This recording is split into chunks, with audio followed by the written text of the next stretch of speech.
আমাৰ যোৰহাটৰ এগৰাকী জনপ্ৰিয় অভিনেতা জ্যোতি আগৰৱালা কালজয়ী নাটক কাৰেঙৰ লিগিৰি উদ্বোধন কৰিলে তেখেতলৈ আমাৰ শত সহস্ৰ প্ৰণাম আৰু ধন্যবাদ।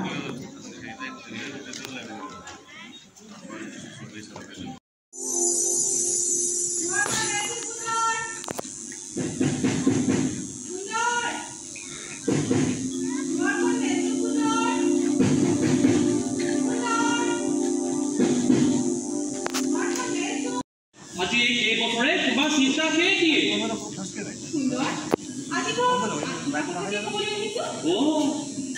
আজি তেন্তে ভোটৰ ওপৰতেহে যাবা কিনো আকৌ 9 বছৰা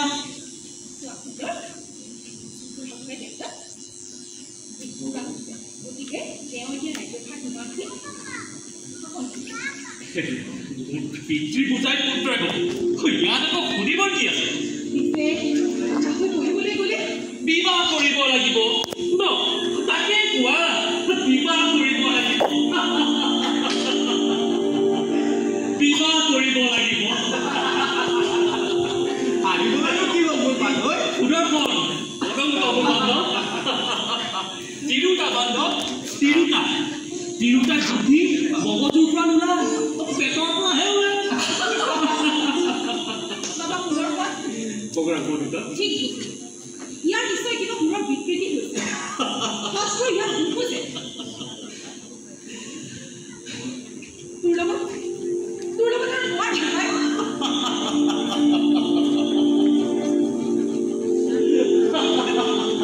কি কথা নাই ময়ো বুজি নুবুজাকে হাঁহিছে কথা ঘূৰি নকওঁ আজি মোৰ আই ৰাজমুকুটৰ ভিতৰতে কইনা এজনী লুকুৱাই দিছিল বন্ধু ৰাজমুকুটৰ ভিতৰতে পিছে বান্ধৈ বা কি ক'লে ৰাজমুকুটটো গধুৰ তাকতো আকৌ আন এটা ভাৰতীয় বন্ধু শুনা তোমালোকে যিয়ে কোৱা লাগে মই কিন্তু আইৰ এনে কথাত মই মত নিদিওঁ তোমালোক বন্ধুৱে বাৰু মোক ইয়াৰ পৰা উদ্ধাৰ কৰিব নোৱাৰে কোৱাচোন মোৰ কিনিছো মত আন বন্ধু বিবাহ বান্ধৱীত তুমি সামাজিক আৰু শাৰীৰিকভাৱে সোমায়ো মন আঁতৰত ৰাখিব পাৰা আৰু সেয়ে হ'ল সামাজিক প্ৰথাৰ উলংঘন নহয় মাতৃ ৰাজ্ঞা আৰু প্ৰজাৰ আগ্ৰহ লৈ হ'ব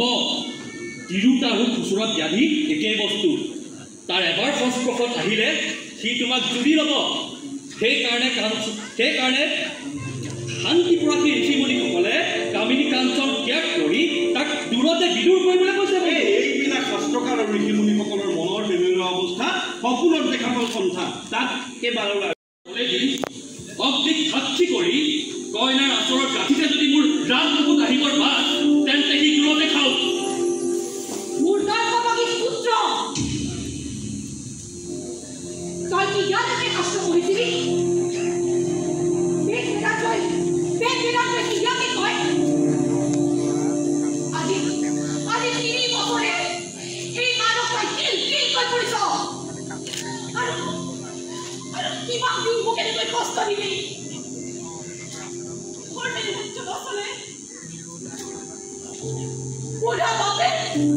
বুঢ়া বাপেৰ সন্তুষ্ট নহয় জন্মদিয়া মানুষ মেঘৰ পুৰন্ত কৰে ঘটৰ ৰাজমা দেউতা ধৈৰ্য হ'ব কোনো কাৰণ নাই ধৈৰ্য ধৰক মাও সুন্দৰৰ মূৰ্তি গতিৰো সলনি হ'বৰ সময় আছে আৰু বিবাহৰ বয়সতো উঘলি যোৱা নাই আৰু ইজনী কন্যা অলপ হ'বও পাৰে অন্য কন্যা চাই চিতি সুন্দৰৰ মত খুজিলেও হ'ব মাও তুমি মোৰ যেনে মাও ময়ো তোমাৰ তেনে সন্তান তুমিও তেনা ময়ো নেকি মোক এনেকৈ বিবাহৰ কাৰণে আমনি কৰি নাথাকিবা যদি আমনি কৰি থকা নহয় মই ৰাজ্য কাৰণে এৰি গুচি যাম সুন্দৰে বিয়া নকৰায়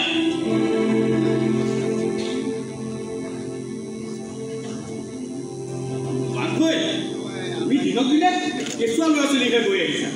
ব'লা ব'লা আমি যাওঁ ইয়াৰ পৰা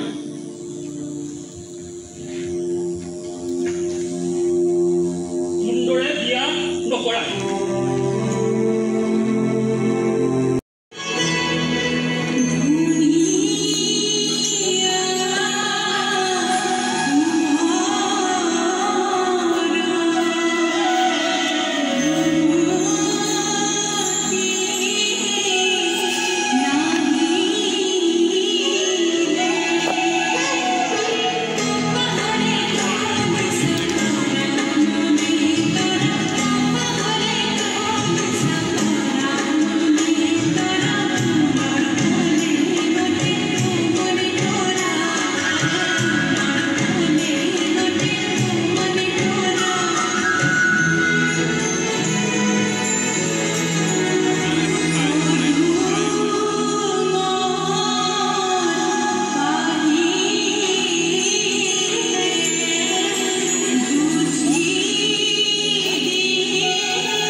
বাইকৰ চাকৰি নেখেলিবা কাঞ্চন এয়া তাৰ সময় নহয় তোমাক মই বুজিলোঁ তুমি মোৰ ইমান আন্তৰিক চেনে এইদৰে তল সৰা শুকান পাত গছকানি গছকি নাযাবা বুলি ভাবিছিলোঁ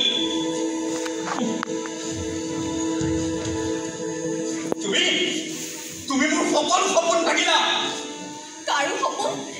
কোনেও ভাঙিব নোৱাৰে সপোন নফলিয়াই তুমি মিছলীয়া মই একো মিছা কোৱা নাই আৰু আগলৈও নকওঁ নোকোৱা মোক ভাল পাওঁ বুলি কোৱা নাছিলা কৈছিল আৰু সঁচাকৈ কৈছিল যদি সঁচাই তেন্তে খন্তেকতে সি নাইকিয়া হ'ল কেনেকৈ নাইকিয়া হোৱা নাই আছে এতিয়াও কোন মুখেৰে কৈছা তোমাৰ কথাত এতিয়াও পতিয়ন যাম বুলি তুমি ভাবানে যদি তুমি মোক সঁচাই ভাল পোৱা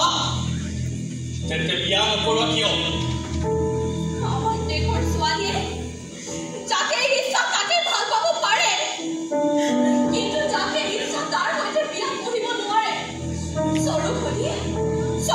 চাউলাব আই ইচ্ছা কৰিলেও নোৱাৰেনে বিয়াৰ বিষয়ে আমি ছোৱালীয়ে আৰু তোমাৰ ইচ্ছাৰ ভিতৰেদিহে ইচ্ছা কৰিব পাৰোঁ নিজৰ ইচ্ছাৰে বিয়া কৰিবলৈ গ'লে এই বিয়া নহয় বেমেজালি হ'ব পাৰে মৰমে যদি তোমাক এই বেমেজালি কৰিবলৈ মমা বল আৰু বুকুত সাহস নিদিয়ে তেন্তে নিশ্চয় তাক কোন হেৰিয়া ভাল পোৱা বুলিব নোৱাৰিম তুমি যদি মোক সঁচাই ভাল পালাহেঁতেন তেন্তে সুন্দৰৰ সৈতে আমাৰ বিয়া লিখিবলৈ নিশ্চয় চেষ্টা কৰিলাহেঁতেন কপক লাগে শুনাই ক'লেই হ'লচোন মোক ভাল নোপোৱা বুলি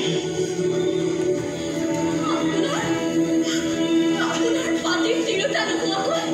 মই জানো আপোনাক ভাল পাব নোৱাৰোঁ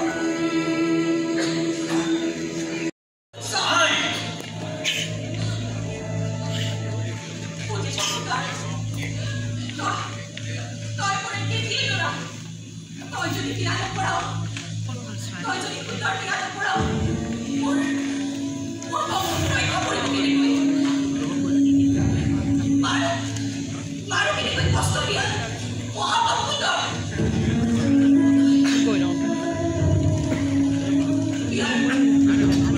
সকলো জানি পাৰোঁ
মানৱতা সকলো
সেইবোৰ কথা তুমি বিশ্বাস নকৰিবা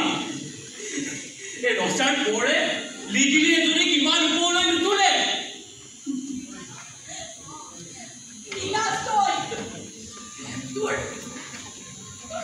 তোৰ মাত কথাৰ জ্ঞান নাই তোৰ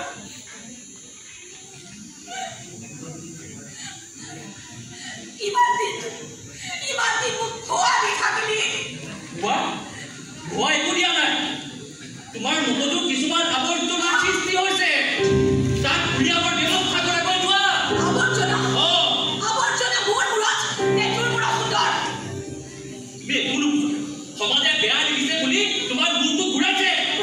মোক এনেকুৱা বুলি নকৰিবা বৰ অশান্তি পাইছো মানে নহ'লে মই ৰাজ গাড়ী গিৰি ক'ৰবালৈ গুচি যাম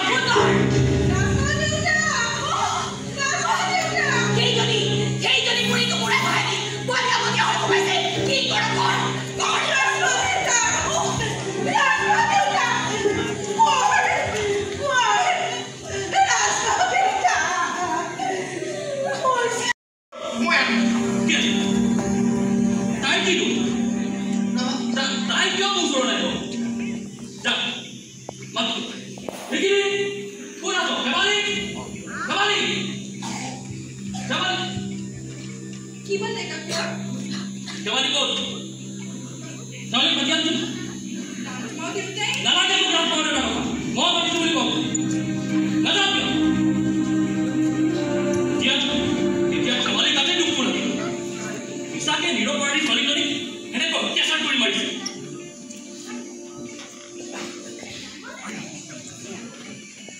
সুন্দৰ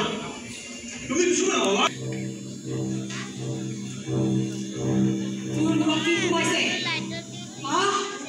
জগতত নকৰা কাম কৰিলি নিজৰ বিয়া কৰোৱা তিনিটা আনৰ হাতত লগাই দিলি নিজৰ মোৰ খালি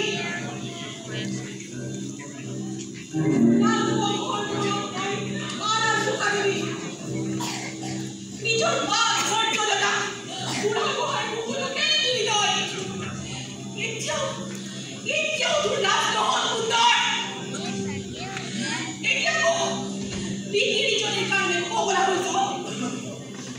বৰ ভাল কৈছো শেৱালি কলৈ গ'ল কোৱা শেৱালি তুমি কি কৰিলা শেৱালি মই মাৰিলো বা কাটিলো জীয়াই কৰিলো বুলি কয় নকৰি মই মাতি তই মোক কথা শুনিবই লাগিব নুশুনো মই তোমাৰ কথা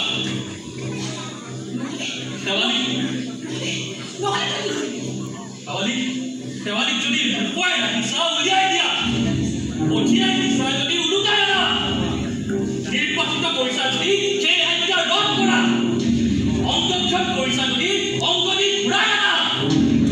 প্ৰাণে মাৰিছা যদি প্ৰাণ দি সঞ্জীৱিত কৰি তুলি আনি মোৰ ওচৰত লৈ আহা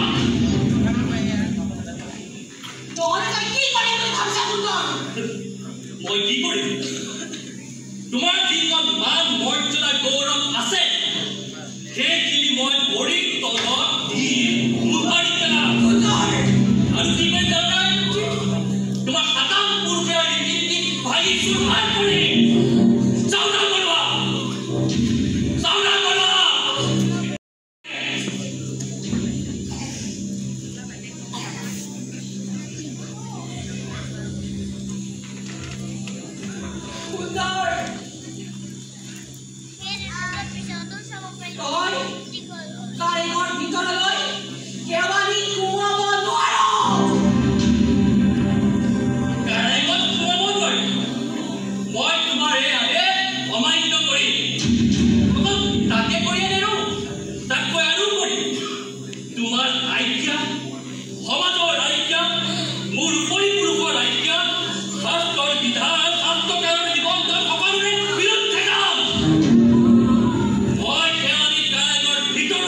কিন্তু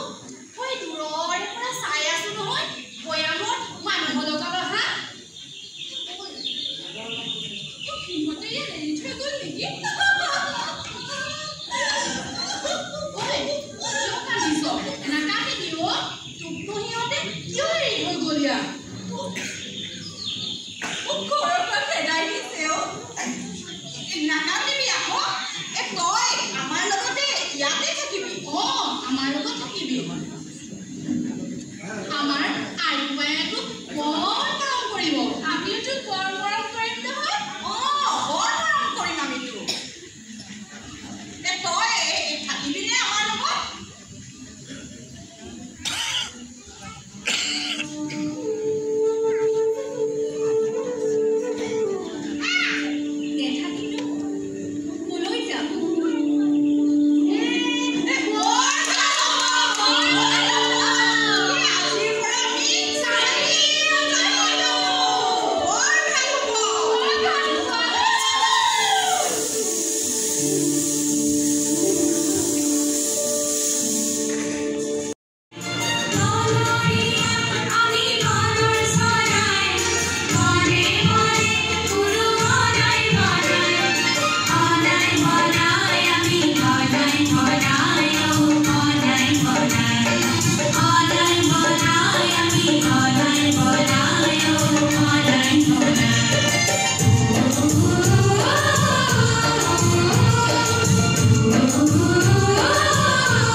নাচি আছো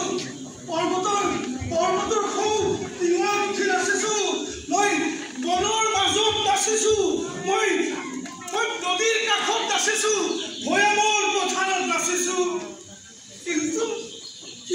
বজা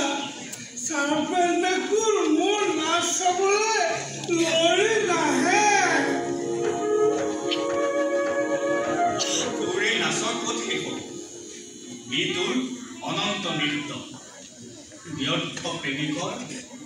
ব্যৰ্থ নৃত্য বাৰু তোৰ নাচ মই চালে নহ'বনে নহ'ব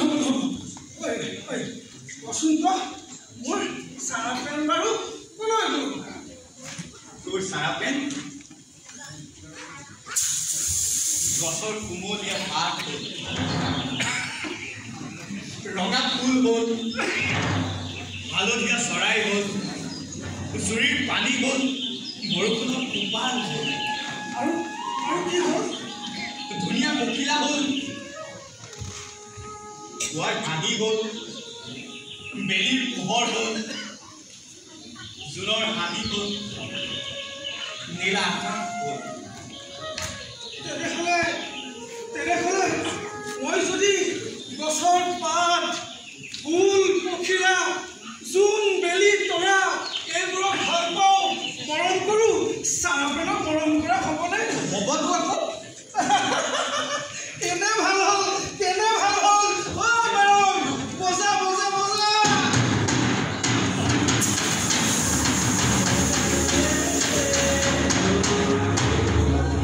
কেনে ভাল হ'ল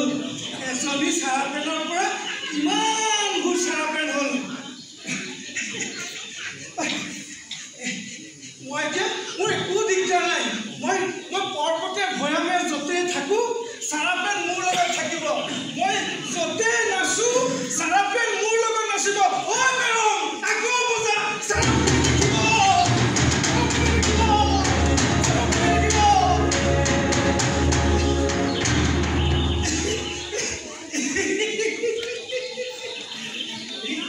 মই যদি টকা পুত্ৰক চুমা খাওঁ চাৰপেণ্টৰ গালত পাৰোঁ সেই চুমা কৰিবলৈ কৰিবতো নাকো বৰ ভাল হৈছে মই যদি চৰাইক যদি মিঠা পুতি খুৱাওঁ সেই খোৱাত চাৰপেণ্ট পাবনে বাৰু পাব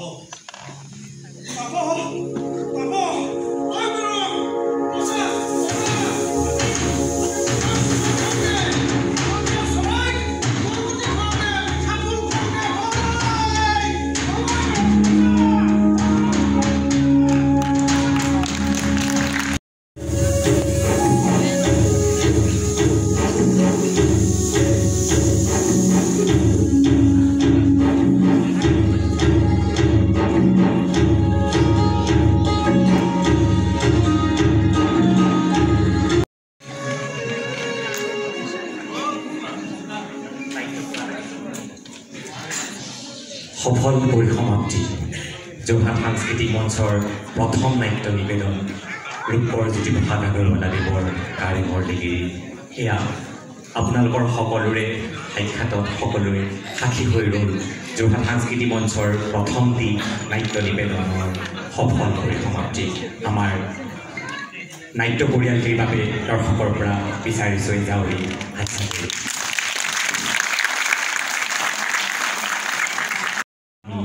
অলপ হ'লেও সফল হ'ব পাৰিছোঁ মই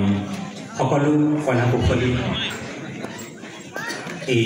নাট্য দলটিৰ লগত জড়িত সকলোকে মঞ্চলৈ আমন্ত্ৰণ জনাইছোঁ অভিনেত্ৰী হিচাপে নবীন তেওঁলোক হয়তো মঞ্চত গীত পৰিৱেশন কৰিছে নৃত্য কৰিছে কিন্তু অভিনেতা হিচাপে নতুন গতিকে যথেষ্ট সমস্যা হৈছিল নাটখন পৰিচালনা কৰোঁতে কিন্তু সকলোৰে সহযোগিতা অকণমান পেচো লাগে কেতিয়াবা তাৰপিছত আকৌ ঠিক হৈ যায় তেনেকৈ মোৰো কেতিয়াবা খং উঠে মই তেনেকুৱা হয় আৰু সকলোৱে জানে আপোনালোক অভিজ্ঞ মানুহ তেনেকৈ কিন্তু নাটখন এটা পৰ্যায়লৈ লৈ গ'ল শেষৰ ফালে সকলোৱে খুব কষ্ট কৰিলে খুব আন্তৰিকতা দেখুৱালে আৰু মই সুখী সকলোৰে সহযোগত সাংস্কৃতিক মঞ্চৰ মজিয়াত এই নাটখন পৰিচালনা কৰিবলৈ পায় আৰু ভুল শুদ্ধৰ বিচাৰ আপোনালোকৰ ভুলটো হৈছে বহুত হৈছে আৰু সকলো ভুল আচলতে ভুলৰ বাবে আমাৰ অন্তৰংগতাৰ অভাৱ নহয় যদি ভুল হৈছে জানিব সেয়া মোৰ দক্ষতাৰ অভাৱ, মোৰ সামৰ্থ্যৰ অভাৱ। গতিকে মই স্বীকাৰ কৰিছোঁ মোৰ যদি ভুল হৈছে সেয়া মোৰ দক্ষতাৰ অভাৱ, আৰু চেষ্টা কৰাৰ পাছত এই মই জেতৱন। তেওঁ এগৰাকী সংগীত শিল্পী, এগৰাকী কণ্ঠশিল্পী, ভাস্কৰ্য শিল্পী, গতিকে তেওঁহে মোৰ মহাগুৰু। আৰু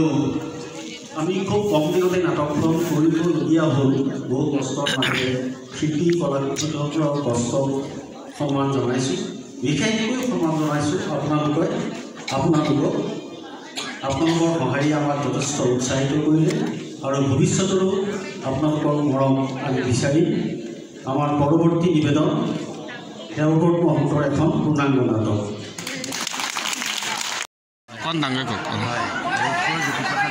কাৰেঙৰ লিপি নাটখন আচলতে কৰাটো এটা বৰ চেলেঞ্জিং কথা এটা। যোৰহাট সাংস্কৃতিক মঞ্চই এই সাহস কৰি পেলাই আমাক পৰিচালনাৰ দায়িত্বটো দিলে, আমাৰ ওপৰত বিশ্বাস কৰি, আৰু মই সকলোৰে সহযোগিতাত নাটখন এটা পৰ্যায়লৈ নিবলৈ সক্ষম হ'লোঁ বুলি ভাবিছোঁ। আৰু জ্যোতিপ্ৰসাদৰ নাটকৰ এটা কথা ক'ব লাগে যে তেওঁৰ নাটকৰ এটা শব্দও আচলতে বাদ দিব লগা নহয়, কিন্তু গোটেই নাটকখন তেনেকৈ কৰিবলৈ 4 ঘণ্টা সময় লাগে। গতিকে আমি সম্পাদনা কৰিব লগা হৈছে নিশ্চয় নাটখন, আৰু কিন্তু তেখেতৰ মূল কাহিনীটোত বা কোনো আঘাত নলগাকৈ আমি সম্পাদনা কিছু কৰিব লগা হৈছে। আৰু সৰহভাগে নবীন অভিনেতা অভিনেত্ৰী, কিন্তু তাৰ মাজত সকলোৰে আন্তৰিকতা সহযোগিতাত নাটকখন হৈ গ'ল। আৰু যোৰহাট সাংস্কৃতিক মঞ্চৰ এইটো এটা বৃহৎ পদক্ষেপ বুলি মই ভাবিছোঁ। প্ৰথমবাৰ নাটক নাট্যজগতত ভৰি দি এই বৃহৎ সাংস্কৃতিক গোষ্ঠীটোৱে এখন জ্যোতিপ্ৰসাদৰ নাটখন লৈ পেলাই এটা অতি আদৰ্শনীয় কাম কৰিছে বুলি মই ভাবিছোঁ, আৰু মই সুখী এই গোষ্ঠীটোত নাটখন কৰিবলৈ পাই। যোৰহাট সাংস্কৃতিক মঞ্চৰ প্ৰথম নাট্য নিবেদন ৰূপকুমাৰ জ্যোতিপ্ৰসাদ আগৰৱালাৰ কালজয়ী অমৰ সৃষ্টি কাৰেঙৰ লিপিৰ আজি মঞ্চস্থ হ'ল যোৰহাট জিলা পুথিভঁৰালত। যোৰহাট সাংস্কৃতিক মঞ্চৰ সদস্যসকলে বৰ সুন্দৰকৈ আজি নাটকখন কৰিলে। মুখ্য পৰিচালক আছিল দেৱব্ৰত মহন্ত, পৰিচালক আছিল যাদৱন বৰুৱা, সংগীত আমাৰে আছিল, আৰু ব্যৱস্থাপনা শ্যামল ভূঞা, নৃত্য পৰিচালক আছিলে প্ৰিয়ম বৰদলৈ। আজি সহস্ৰাধিক মানুহে আহি আমাক যি উৎসাহিত কৰিলে, তাৰ সমান্তৰালকৈ আপোনালোকৰ চেনেলে আহি আমাক যেনেকৈ উৎসাহিত কৰিলে খুব ভাল লাগিছে। সদায় আপোনালোকৰ সহযোগিতা বিচাৰে। ধন্যবাদ।